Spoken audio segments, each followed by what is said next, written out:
近期咧喺呢個禮拜咧有一間大嘅保險公司咧都出咗一個新嘅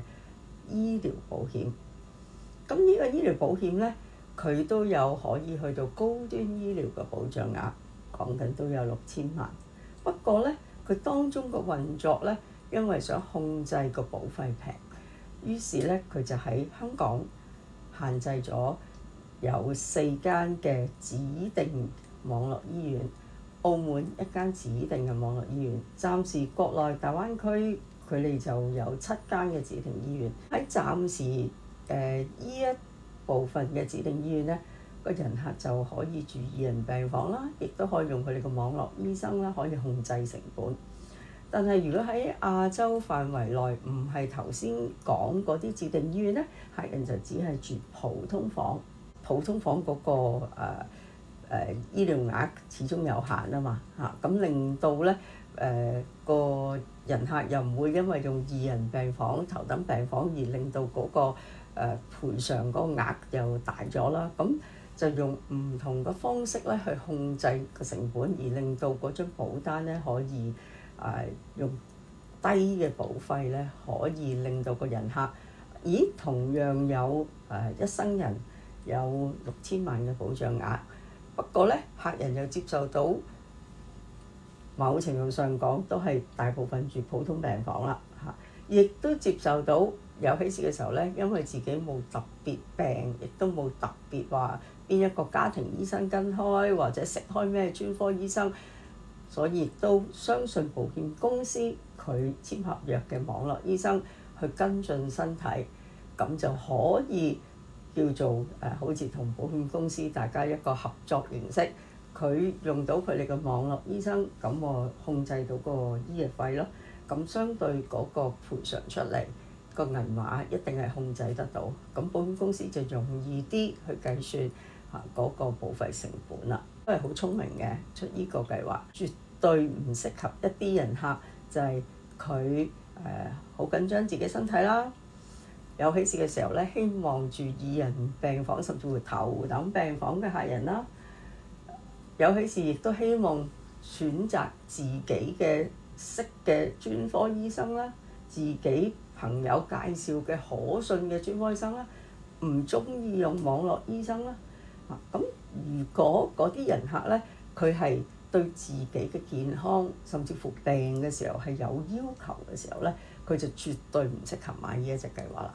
咁佢冇揀其他可以俾到私家病房啊，或者俾到佢可以揀佢自己中意嘅醫生啊嚇，咁去買嗰啲保險計劃咯。個客人有唔同嘅需要嘛，甚至乎每一個客人對病嘅時候自己點跟進都有唔同。例如小康之家啦，近呢1年可能都好興北上啦，亦都香港有部分人可能都已經喺中山啊嗰啲地方買咗啲樓5-6日啊翻去住啦。喺市場上事實上係有部分嘅客人咧，佢哋係接受到大灣區嗰啲生活方式。你話喺大灣區有比較優秀嘅私家嘅網絡醫院咧，咁佢哋係接受得到嘅。亦都有一啲客人佢係即係完全係接受唔到噶嘛，覺得真係一定要喜事我唔想翻國內咁遠，我又冇屋喺嗰度，又冇朋友，我一定喺香港。咁變咗唔同客人有唔同嘅需求咧，保險公司就出唔同嘅醫療保單，個目的都係咩啊？控制成本。保險公司產品設計部能夠不停去諗一啲方法，不停去同唔同嘅私家醫院去傾合作夥伴關係。咁呢個亦都代表到保險公司係好有創意啦，同埋係好想喺個市場裏邊揾到唔同嘅空間，俾唔同經濟能力嘅客去買到醫療保險。一個係一個醫療保險嘅進化，又去到另一個階段啦嚇。因為之前咧網絡醫院我哋都講緊係香港嘅啫嘛，都未去到大灣區。咁但係呢一個計劃就已經去到大灣區嘅一啲比較優質嘅國內嘅醫院啊，又唔同咗啦。希望大家唔好咁傻，就咁自己喺網上攞啲保費出嚟比較，亦都唔好咁傻。當你買醫療保險嘅時候，你就去問你嘅保險顧問，你會唔會加價得好犀利㗎？哎呀，第時我又供唔起咁點？其實保險顧問憑乜嘢可以擔保你保險公司唔加價呢？你問佢呢個問題，你嘅解釋俾個陷阱佢踩佢答你亦都係即係有陣時可能係順口開河即係我哋憑乜嘢可以講到保險公司加唔加價？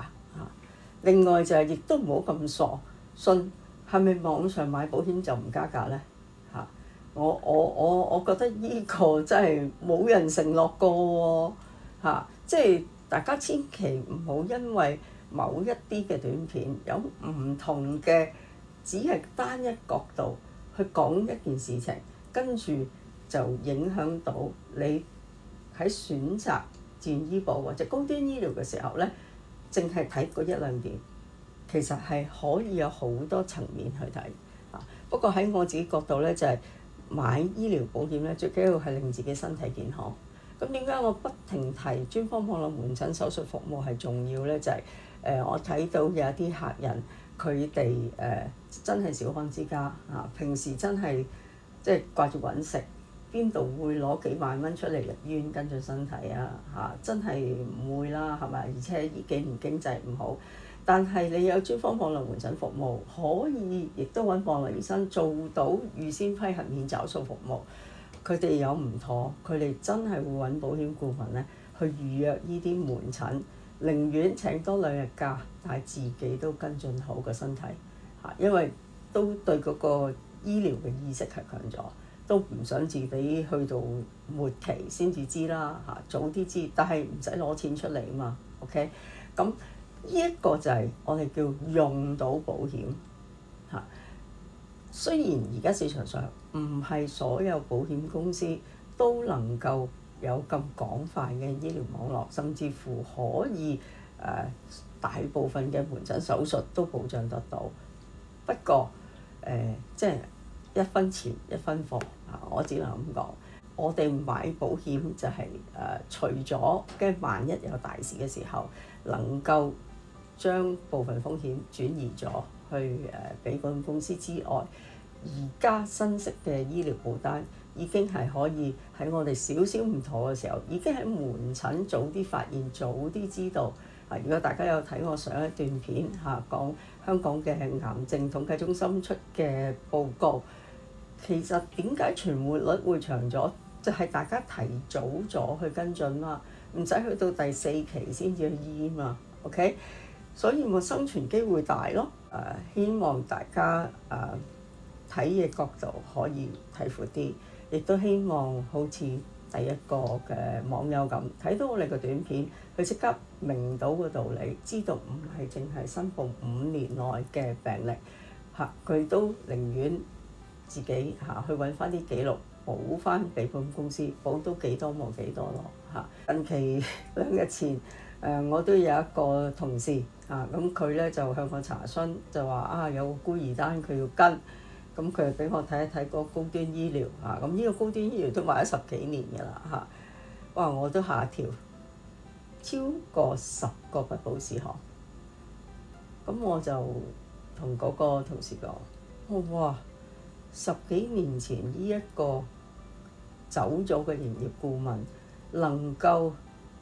即係出咗公司嘅 offer 之後，而說服到個客人超過10幾個不保事項，佢都照投保，直至到今日。我話依個保險顧問就真係用心良苦啦，真係犀利我都佩服即係我自己試過有啲人驗出嚟有6個不保事項，跟住佢就已經褪軚啦有啲就算2、3個不保事項都已經褪軚啦咁唔緊要啦，客戶有客戶自己嘅選擇啦。但係又俾我見到，原來呢個世界真係有客人買高端醫療超過10個不保事項，佢都會買咗10幾年即係呢個人客去到保險當然佢有經濟能力啦，係咪？第一，第二就係佢對保險嗰個信任度，或者嗰個至高誠信，佢唔係申報咗咁多病歷，點會不保到啊？係咪？都即係好高喎嚇。咁希望今日將呢兩個真實故事咧，就講俾大家知道啦嚇。買醫療保險咧，看似好簡單嚇。而家嘅投保人係好精明，喺網上睇咗好多片先至去買，甚至乎去比較價錢嗰班投保人或者準投保人。我想講保費係唔應該咁樣比較嚇。蘋果同檸檬冇得比咯嚇。奇異果跟住你又同牛油果比，